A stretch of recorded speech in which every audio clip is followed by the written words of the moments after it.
दोस्तों नमस्कार, मैं राज कपूर और आप देख रहे हैं खबरदस्त। जाट समाज के साथ खुलकर खड़े हो गए अखिलेश यादव। पश्चिमी यूपी में पलट गया पूरा खेल। चवन्नी वाले बयान के बाद अखिलेश यादव पर जाटों का अपमान करने का आरोप लगाने वाले नेताओं को अब सांप सूंघ गया है। वो ढूंढने पर भी अब नहीं मिल पा रहे हैं। कल तक जाटों का हितैषी बन रहे जयंत और जयंत की पार्टी आरएलडी के नेता अखिलेश के इस दाव से चित हो गए हैं। अखिलेश यादव ने खुलेआम कह दिया है कि यूपी का जाट समाज आक्रोशित है, लेकिन यूपी और केंद्र में सत्ता का सुख भोग रहे जयंत को कुछ सूझ नहीं रहा कि वो करे तो क्या करे, कहे तो क्या कहे। दरअसल शामली में हरियाणवी सिंगर और एक्टर अंकित बालियान की दिन दहाड़े 20 राउंड गोलियां बरसाकर जान ले लेने के बाद हरियाणा की कुख्यात गोगी गैंग ने सोशल मीडिया पर इसकी जिम्मेदारी ली है। उधर समाजवादी पार्टी के प्रमुख अखिलेश यादव ने इसे जाट समाज पर प्रहार बताते हुए योगी आदित्यनाथ की सरकार पर तीखा हमला बोल दिया है। शामली में फेमस सिंगर और एक्टर अंकित बालियान की जान लेने के बाद सनसनी फैल गई है। मृतक के परिजन जान लेने वालों के एनकाउंटर की मांग कर रहे हैं। वहीं अंकित की मां का रो रोकर बुरा हाल है, वो बार बार बेसुध हो जा रही है। वहीं अंकित की जान लेने पर समाजवादी पार्टी के मुखिया अखिलेश यादव ने अपनी प्रतिक्रिया दी है। अखिलेश यादव ने यूपी की भारतीय जनता पार्टी की सरकार पर जोरदार हमला बोला है। साथ ही हमला बोलते हुए आरोप लगाया है कि अंकित की जान लेने को जाट समाज अपने ऊपर प्रहार मानकर अब योगी सरकार से आक्रोशित है। आपको बता दें कि आज अंकित का अंतिम संस्कार हो गया। मौके पर भारी पुलिस बल की तैनाती रही। समाजवादी पार्टी के मुखिया अखिलेश यादव ने इस मौके पर कहा कि यूपी की जनता कानून व्यवस्था को शून्य करते हुए जिस प्रकार शामली में लोकप्रिय गायक अंकित बालियान की 18 राउंड गोलियां चलाकर बेरहमी से जान ले ली गई है, उससे पूरे क्षेत्र में भय का माहौल व्याप्त हो गया है। जान गंवाने वाले सिंगर की दुखी मां के द्वारा अपने बेटे के शव को गोद में रखकर सड़क पर ही शोकाकुल होने का समाचार हृदय विदारक है। जाट समाज ने हमलावरों की गिरफ्तारी को लेकर सड़क पर ही अपनी मांग बुलंद की है। यूपी का समस्त जाट समुदाय इसे अपने ऊपर प्रहार मानकर आक्रोशित है। इस कांड की जांच राजनीतिक प्रतिद्वंदिता के दृष्टिकोण से भी किए जाने की मांग उठ रही है। बेहद निंदनीय। अंकित बालियान की चाची ने पुलिस पर भी गंभीर लापरवाही बरतने के आरोप लगाए हैं। उन्होंने कहा कि हरियाणा से बदमाश शामली में आ गए, उनकी जान ले ली। आखिर योगी की पुलिस क्या कर रही थी? जान लेने के बाद शव को सीधे पोस्टमार्टम को लेकर चले गए, हमें बताया तक नहीं। राखी के त्योहार से पहले घर में मातम पसर गया है। अंकित की चाची ने कहा कि अंकित जिला पंचायत का चुनाव लड़ने की तैयारी कर रहा था। वो जिला पंचायत का चुनाव लड़ने वाला था। उसकी किसी से दुश्मनी नहीं थी। पता नहीं कहां के शूटर था और किस लिए उन्होंने हमारे बेटे को मार डाला। बस पुलिस कातिलों का एनकाउंटर करे। उत्तर प्रदेश के शामली जिले में हरियाणवी सिंगर और एक्टर अंकित बालियान की दिन दहाड़े जान लेने के मामले में अब एक सनसनीखेज खुलासा हुआ है। सनसनीखेज मोड़ सामने आया है। सरेराह 20 राउंड फायरिंग करके सिंगर की जान ले लेने वाले अब हरियाणा की कुख्यात गोगी गैंग ने इस पूरे वारदात की जिम्मेदारी ली है।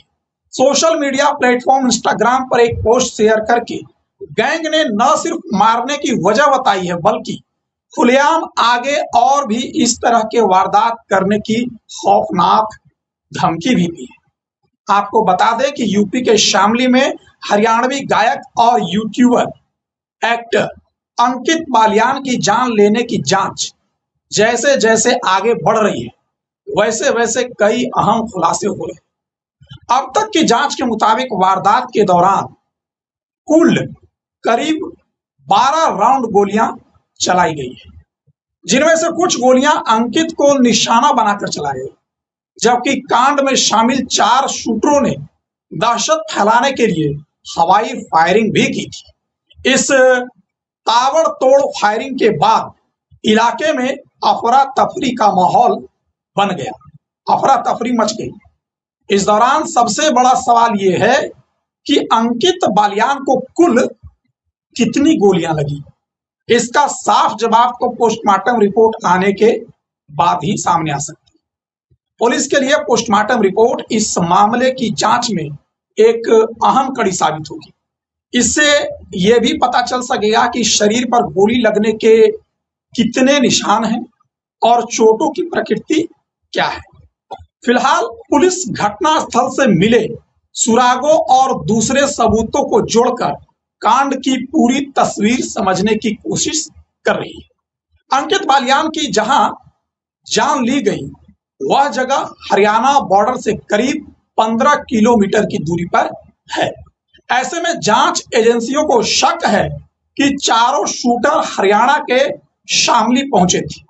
पुलिस इस एंगल से भी जांच कर रही है कि शूटर किस रास्ते से आए और वारदात को अंजाम देने के बाद किस दिशा में फरार हुए। हरियाणा और शामली के बीच कम दूरी होने की वजह से इस कनेक्शन को जांच में काफी अहम माना जा रहा है। जांच में यह भी सामने आया है कि वारदात में .30 और .32 बोर की पिस्टल का इस्तेमाल किया गया है। इन हथियारों से फायरिंग किए जाने की बात सामने आने के बाद पुलिस शूटरों की पहचान के साथ हथियारों के सोर्स का भी पता लगाने में जुट गई है।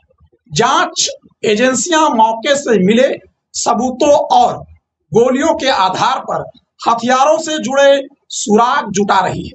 पुलिस यह भी पता लगाने की कोशिश कर रही है कि शूटरों के पास ये हथियार कहां से आए थे। अब तक की जांच में अंकित बालियान के एक गाने को कांड की सबसे बड़ी वजह मानी जा रही है या बताई जा रही है। बताया जा रहा है कि उनका गाना कोर्ट में गोली मारेंगे जज के आएंगे पसीने चर्चा में रहा था। जांच एजेंसियां यह पता लगाने की कोशिश कर रही है कि क्या इसी गाने को लेकर किसी व्यक्ति या गैंग से अंकित की दुश्मनी हुई थी।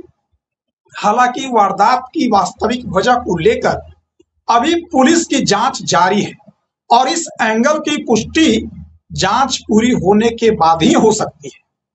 पुलिस जांच में अभी तक ऐसा कोई रिकॉर्ड सामने नहीं आया जिससे यह पता चले कि अंकित बालियान को पहले किसी ने धमकी दी थी या धमकी नहीं दी थी। शामली पुलिस को भी अंकित की ओर से धमकी मिलने की कोई शिकायत पहले से नहीं मिली थी। ऐसे में पुलिस यह भी जांच कर रही है कि क्या कांड से पहले किसी तरह का विवाद या दुश्मनी अंकित की किसी से चल रही थी या नहीं चल रही थी। पुलिस अंकित के संपर्क में रहने वाले लोगों और उनके पिछले विवादों से जुड़ी जानकारी को भी इकट्ठा कर रही है, जानकारी भी जुटा रही है। अंकित बालियान कांड के आरोपियों को पकड़ने के लिए अब कई जांच एजेंसियां सक्रिय हो गई हैं, जैसे हरियाणा एसटीएफ, यूपी एसटीएफ और यूपी पुलिस की कई टीमें शूटरों की तलाश में जुट गई है। सीसीटीवी फुटेज, घटनास्थल से मिले सबूत और दूसरे तकनीकी इनपुट के आधार पर आरोपियों तक पहुंचने की हर संभव भरसक कोशिश की जा रही है। पुलिस की जांच का फोकस चारों शूटरों को पहचान करने, उनके हरियाणा कनेक्शन का पता लगाने और घटना की पूरी साजिश का खुलासा करने पर है। फिलहाल अंकित बालियान कांड में सबसे अहम सवाल यही है कि चारों शूटर कौन थे, वे हरियाणा से शामली क्यों आए और वारदात के बाद किस रास्ते से वे फरार हुए। इसके साथ ही पुलिस यह भी पता लगाने में जुटी है कि अंकित के गाने को लेकर वास्तव में किसी ने उनके खिलाफ जान लेने की साजिश रची थी या इसके पीछे कोई दूसरी वजह थी। पोस्टमार्टम रिपोर्ट और सीसीटीवी समेत बाकी जांच से इस सवालों के जवाब मिलने की उम्मीद है। आरोपियों की गिरफ्तारी के बाद ही कांड की पूरी कहानी सामने आने की संभावना है। लेकिन फिलहाल सबसे बड़ा सवाल यही है कि जो योगी आदित्यनाथ की सरकार कहती है कि उत्तर प्रदेश में अपराध खत्म हो गया है, तो आखिर ये इतने बड़े अपराध की घटना सामने कैसे आई है। बाकी हमारी नजर इस तरह की खबरों पर लगातार बनी रहेगी। मिलते हैं किसी और वीडियो में, तब तक के लिए हमें इजाजत दीजिए। नमस्कार।